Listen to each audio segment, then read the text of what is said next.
Le Second Empire, qui a vu le développement économique et technique de la France, finit dans le drame de la défaite de 70.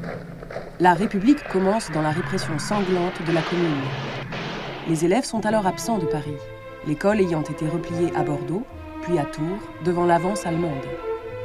La paix étant définitivement revenue, l'école va participer activement à l'effort de redressement national.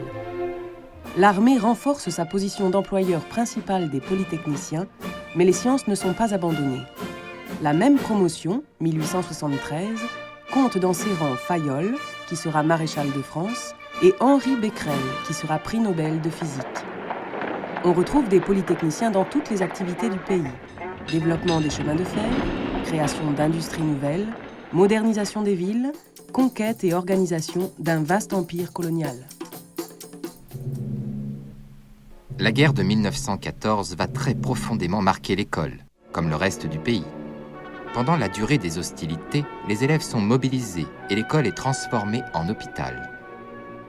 L'école peut s'enorgueillir d'avoir formé les 4 maréchaux de France, Foch, Joffre, Fayolle et Monoury, qui ont conduit à la victoire finale. Mais plus de 200 élèves des promotions 1912, 13, 14, 16 et 17, il n'y a pas de promotion 1915, ont été tués pendant les combats.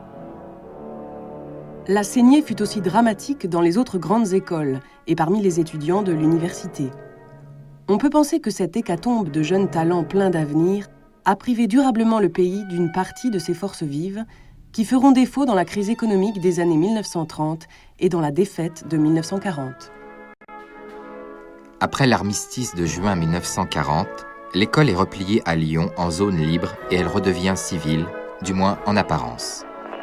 Les courants et conflits d'opinion qui déchirent le pays ne l'épargnent pas, mais elle continue à payer un lourd tribut dans les combats, dans la résistance ou dans les camps nazis.